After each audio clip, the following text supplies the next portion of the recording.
ভালো লাগছে। হ্যাঁ, সুন্দর ভেতরটা।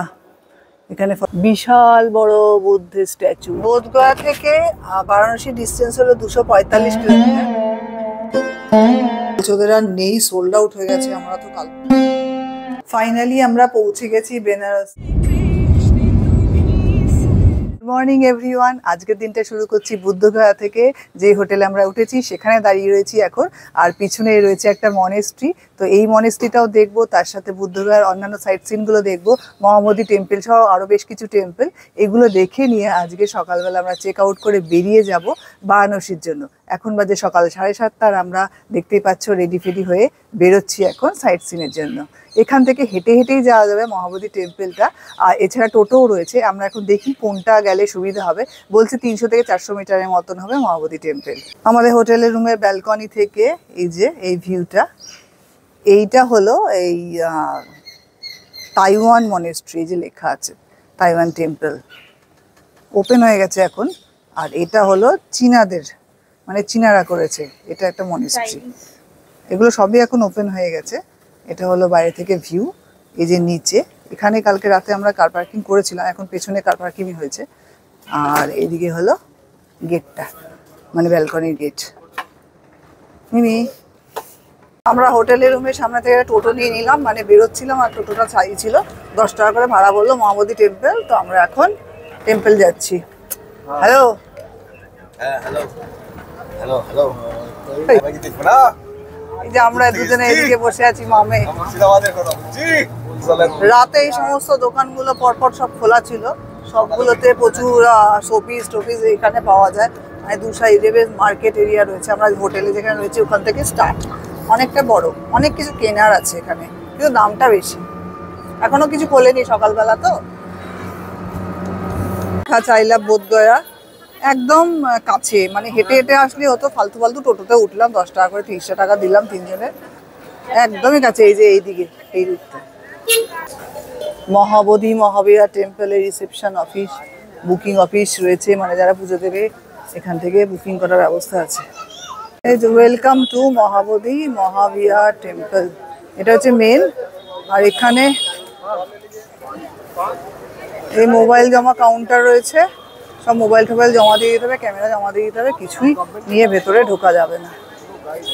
মহাবোধি মহাবীরা টেম্পলটি বিহারের গয়া রাজ্যে অবস্থিত এবং এটি বৌদ্ধ ধর্মাবলম্বীদের কাছে খুবই পবিত্র স্থান। এর ভেতরে একটি বিশাল আকার খুবই সুন্দর বৌদ্ধ মূর্তি স্থাপিত রয়েছে। প্রায় 2300 বছর আগে প্রথম সম্রাট অশোক এই মন্দিরটি নির্মাণ করেন, তবে বর্তমান কাঠামোটি 5ম বা 6ষ্ঠ শতকে গুপ্তদের দ্বারা নির্মিত। আর এই সেই বোধিবৃক্ষ যার নিচে গৌতম বুদ্ধ নির্বাণ বা বুদ্ধত্ব লাভ করেছিলেন। তবে আসল বোধিবৃক্ষটি সম্রাট অশোকের স্ত্রী কেটে ফেলেছিলেন। পরবর্তীকালে আবার বোধিবৃক্ষ রোপণ করা হয়। এরকম ভাবে এটি 4 নম্বর বার রোপিত বৃক্ষ। সারা বছরই প্রায় ভিয়েতনাম, চীন, থাইল্যান্ড এই সমস্ত দেশ থেকে প্রচুর বৌদ্ধ ধর্মাবলম্বী মানুষ শান্তির খোঁজে এখানে আসেন। 2013 সালে এখানে একটি জঙ্গি বা সন্ত্রাসী আক্রমণের পর থেকে এই স্থানে প্রবেশের ক্ষেত্রে খুবই কড়াকড়ি করা হয়েছে। আমরা মহাবোধি টেম্পল দেখে চলে এসেছি এখন এই দ্য গ্রেট বুদ্ধ স্ট্যাচু দেখতে। এই বিশাল বড় বুদ্ধ স্ট্যাচুটা আমার পেছনে রয়েছে, এখন সামনের দিকে যাচ্ছি। এখানে আলাদা করে কোনোটারই কোনো এন্ট্রি ফিস নেই। আর মহাবোধি টেম্পলে আসলে ক্যামেরা অ্যালাউ ছিল, মানে গোপ্রো বা যে কোনো ক্যামেরা, কিন্তু মোবাইল অ্যালাউ ছিল না। এখানে লেখা রয়েছে এই মূর্তি সম্পর্কে ডিটেলস দেওয়া আছে।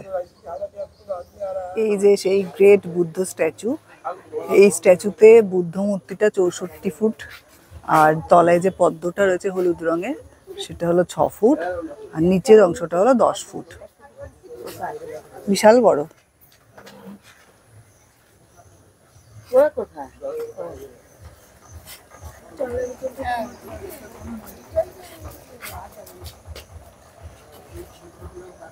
দ্য গ্রেট বুদ্ধ স্ট্যাচু 1989 সালে স্থাপিত, 18 নভেম্বর।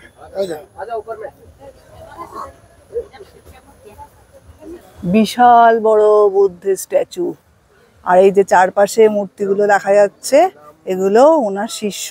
এদিকে 5 জন আর এদিকে 5 জন, প্রত্যেকের আলাদা নাম রয়েছে, আমরা ঠিক নামটা বলতে পারছি না। কিন্তু এটা হচ্ছে 10টা শিষ্য মূর্তিও এখানে স্থাপিত করা হয়েছে। এখানে একটা কলস রয়েছে, এই যে সবই পাথরের, কলসটাও পাথরের। এইখানে দাঁড়িয়ে ছবি তুললে ছবি উঠবে না। বুদ্ধের মূর্তিটাও পাথরের। প্রত্যেকটা নিচে নাম লেখা রয়েছে ওনাদের। এটা হচ্ছে অনিরুদ্ধ, অনিরুদ্ধ। এটা কি নাম? অনুরুদ্ধ। এটার নাম মহামঙ্গল, লালা, মহামঙ্গলানা।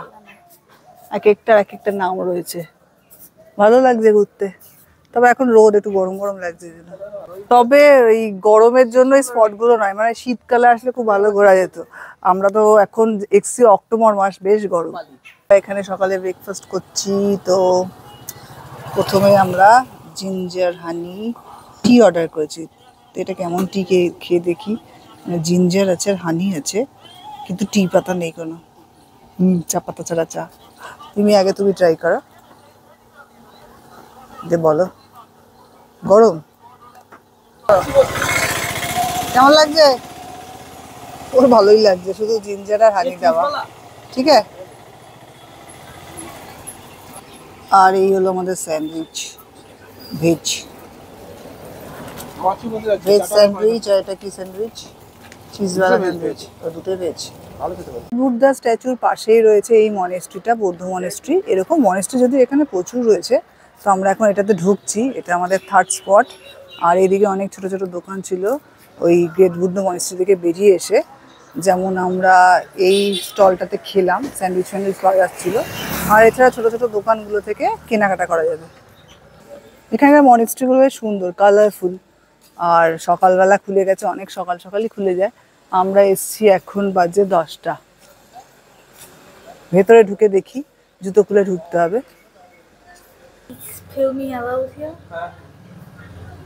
সুন্দর ভেতরটা। এখানে ফটোগ্রাফি নিয়ে কিছু লেখা নেই বলে আমি করতে পারছি। খুব কালারফুল আর ঠান্ডা ভেতরটা। বুদ্ধের স্ট্যাচু।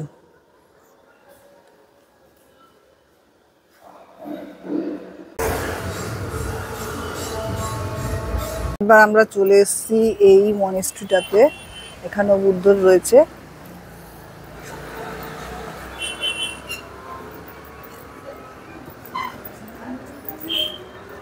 এখানে জুতো খুলতে হবে। এটা হলো মিট্টা বুদ্ধারাম মনেস্ট্রি। ওই তো মিট্টা বুদ্ধারাম। চলো এবারে ঢুকে দেখি। রোদের মধ্যে কি আর ভালো লাগে? এগুলো সবই শীতকালে আসলে অনেক ভালো লাগতো, বুঝলে? এখন আর কিছু ভালো লাগছে না রোদে। মাথার উপরে চাঁদি ফাটা রোদ্দুর, কিন্তু এমনি চারপাশটা বেশ সুন্দর ছিল। দেখো, শীতকাল হলে খুবই ভালো লাগতো।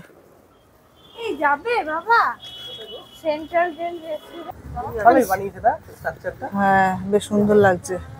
আশপাশের পরিবেশটা সুন্দর, শান্ত, নিরিবিলি, ছিমছাম।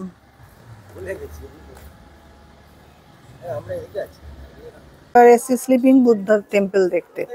এটা মেন শহরটা থেকে 5 কিলোমিটার দূর, তাই টোটো করে এলাম। টোটো ভাড়া নিয়ে নিল 200 টাকা। এর সাথে আরেকটা স্পট দেখিয়েছে। এই আর্কিটেকচারগুলো বেশ সুন্দর।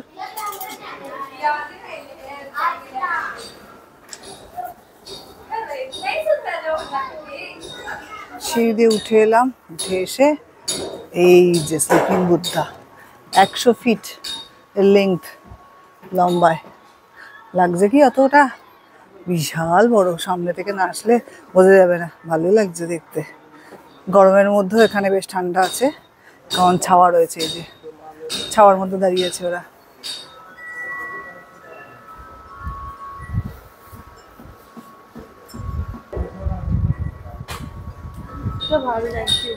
এখন বাজে 12:30, আর আমরা এবারে বোধগয়া ছেড়ে দিচ্ছি, মানে এখান থেকে বেরিয়ে যাচ্ছি বারাণসীর উদ্দেশ্যে। সকালে ওই কটা স্পট দেখে নিলাম, ব্রেকফাস্টও সেরে নিলাম। এবারে আমরা এখন রওনা দিচ্ছি। বোধগয়া থেকে বারাণসী ডিস্টেন্স হলো 245 কিলোমিটার, মানে বোধগয়া প্রপার শহর থেকে বারাণসী প্রপার অব্দি। তো টাইম ছিল, গুগল দেখিয়েছে যে 5 ঘন্টার মতো। তা আমরা আরও 1 ঘন্টা 5-5.5 ঘন্টা দেখিয়েছে। আমরা আরো 1 ঘন্টা বেশি নিয়ে এগোবো, কারণ আমাদের লাঞ্চ করতে হবে তার মাঝখানে। তো আমাদের রুটটা হলো গিয়ে বোধগয়া থেকে বিহারের ওই ছাত্রা, তারপরে ঔরঙ্গাবাদ, সাসারামকে বাইপাস করে তারপরে আমরা ঢুকবো ইউপিতে। দেখছি এখন কতক্ষণ লাগছে দেখতে। রাস্তা বেশ ভালো, NH-19 অনেকটা রাস্তা, মাঝখানে সামান্য একটু NH-68 আছে।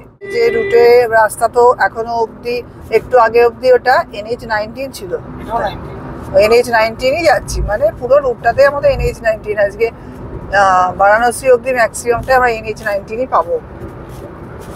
সামান্য একটু 1 কিলোমিটার 1.5 কিলোমিটার NH-68 একটু আগে পড়েছিলাম। এখন আমরা অনেকটা রাস্তা চলে এসেছি।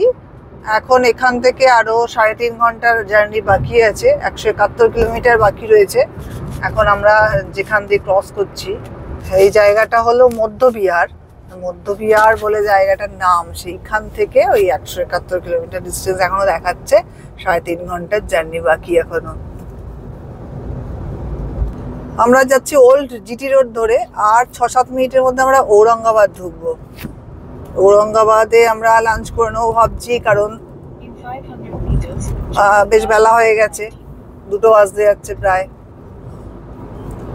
রাস্তা কিন্তু খুব ভালো এখন পুরোটাই, মানে বোধগয়া থেকে বারাণসী যাওয়ার রাস্তায় কষ্ট কিছু নেই সেরকম, স্মুথ রাস্তা। এখন বারাণসী যখন পৌঁছাবো সেই জায়গাগুলো একটু ন্যারো হবে। সাই করে গাড়ি যাচ্ছে, এখানে আর কত নোংরা, সাই করে গাড়ি। ন্যাশনাল হাইওয়ে 19 আর 1 কিলোমিটার গেলে শেষ হবে না, আওয়াজ স্টার্ট হবে। তারপরে এটারই আরেকটা নাম জিটি রোড না গো, এটা ওল্ড জিটি রোড। H1 দিয়ে আমরা যাচ্ছি। আর ঔরঙ্গাবাদকে অ্যাকচুয়ালি বাইপাস করে বেরিয়ে চলে এলাম। আমি ভেবেছিলাম কোথাও ঔরঙ্গাবাদের মধ্যে দিয়ে বোধহয় ঢুকছি না, ঔরঙ্গাবাদ বাইপাস হয়ে গেছে আমাদের। দেখতে দেখতে প্রায় সূর্যাস্তের সময় হয়ে এলো। আমরা যেহেতু লাঞ্চ করেছিলাম তাই জন্য ওখানে 50 মিনিট থেকে 1 ঘন্টার মতন সময় এক্সট্রা লেগেছে, নইলে আমরা আরো আগে পৌঁছে যেতাম। তো এখন যাচ্ছি পিচ কালো রাস্তা দিয়ে, খুব স্মুথ রাস্তা, যেতে খুবই ভালো লাগছে। আর আমি এই মুহূর্তে পেছনে বসে আছি, কারণ সামনের জায়গাটা আমার মেয়ে দখল করে নিয়েছে।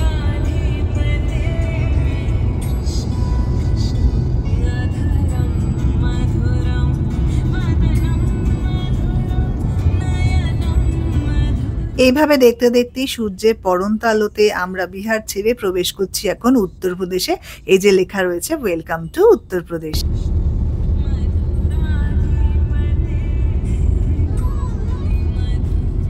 রাস্তা এখন তো খুবই দুর্দান্ত। আসলে বোধগয়া থেকে বারাণসী পর্যন্ত সেরকমভাবে আমরা কোথাও রাস্তা খারাপ পাইনি, পুরোটাই প্রায় NH এবং রাস্তা খুবই ভালো, তাই জন্য জার্নিতে কোনো কষ্ট মনে হচ্ছে না। আর সময় দেখাচ্ছিল গুগল 5.5 ঘন্টার মতো, কিন্তু আলটিমেটলি আমাদের আরো কম লেগেছে লাঞ্চের টাইমটা বাদ দিয়ে। রাস্তা ভালো বলেই গাড়িতে পিছনে বসে বসে আমার একটু চোখ লেগে গেছিল, সেই ফাঁকে আমার মেয়ে ভিডিওটা করে ফেলেছে। ফাইনালি প্রায় বিকেল 5:30 নাগাদ আমরা এন্ট্রি করে গেছি বারাণসী শহরে। চারপাশে দেখতেই পাচ্ছেন প্রচুর লোকজন, প্রচুর আলো, বেশ জমকালো ব্যাপার, গমগম করছে শহরটা। এবং গাড়ির স্পিডটা স্বাভাবিকভাবে কমে গেছে, কারণ রাস্তায় প্রচুর গাড়ি এবং ট্রাফিকও রয়েছে। আমরা সবাই জানি বারাণসী অতি প্রাচীন শহর এবং অত্যাধিক জনসংখ্যা বিশিষ্ট, সেই জন্য এখানে রাস্তাঘাটে প্রচুর লোকজন দেখতে পাওয়া যাচ্ছে। এবং সবাই কিন্তু ট্রাফিক আইন ঠিক মতো মানছেও না, তাই জন্য একটু সাবধানে গাড়ি চালাতে হচ্ছে। আছি এই হোটেল রিজেন্সিতে, আজকের একটা রাতের জন্য পেয়েছি বুকিং। এটা hotel regency reception area. Mini আমরা ফাইনালি পৌঁছে গেছি বেনারসে। রিসেপশন এরিয়ার এদিকে উল্টো দিকে লিফট রয়েছে, লিফটে যাতায়াত করা যাবে। এটা 2nd ফ্লোর, আমাদের রুম বুকিং হয়েছে এখানে, এখন দেখতে যাচ্ছি। আমরা রুমটা কিন্তু আগে থেকে অনলাইনে বুক করে নিয়েছিলাম, কারণ বেনারস শহরে। একটু বলো। সকালবেলা আজকে আমরা থেকেই রুম থেকে বুক করে দিয়েছিলাম। ওইখানকার কাবার্ড আছে, তার সঙ্গে কেটলি আছে, আমাদের একটা বড় টিভি আছে, work area, king size bed, sofa, তার সঙ্গে আছে টেবিল, এখানে বেড সাইড টেবিল, আয়না, এবং ওয়াশরুমটা এখানে ভালো, ওয়াশরুমটা অনেক উঁচু, অনেক জায়গা আছে। সিঁড়ির ধাপ রয়েছে। গিজারটা সেন্ট্রাল গিজার, অনেকগুলো হ্যান্ড ওয়াশ আছে। সেন্ট্রাল গিজার, এই যে এখানে গিজারের সুইচ দেওয়া আছে বলে দিচ্ছে। আর এখানে একটা ছোট্ট ব্যালকনি আছে, যেটা বলিস না, ওপেন পোকা, ওপেন না করতে বলেছে। ছোটটা ব্যালকনি যেটাতে গাড়ি ছাড়া কিছু দেখা যায় না। Very beautiful. ওভারঅল এটা হলো রুমটা, ওভারঅল এইটা রুমটা। তো আমরা তো রুমটা একদিনের জন্য বুক করেছি 11টা থেকে। এখন বলছে ওদের আর নেই, সোল্ড আউট হয়ে গেছে। আমরা তো কাল পরশু থাকবো ভেবেছিলাম, এখন আবার শিফট করতে হবে কিনা বুঝতে পারছি না, সেটা দেখা যাক যদি নেগোশিয়েট করে কিছু হয়। বেশ বড় আছে রুমটা, আমাদের তো বেশ পছন্দই হয়েছে, কিন্তু এখন বুঝতে পারছি না কী হবে। ফাইনালি আমরা পৌঁছে গেছি বেনারসে। বেনারস শহরটা বেশ বড়, আর এত মানে কনজেস্টেড এরিয়া বলে ওর মধ্যে দিয়ে আসতে একটু সময় লাগলো। এখানে আমরা রুমটা যেটা দেখালাম, এটা হচ্ছে হোটেল রিজেন্সিতে।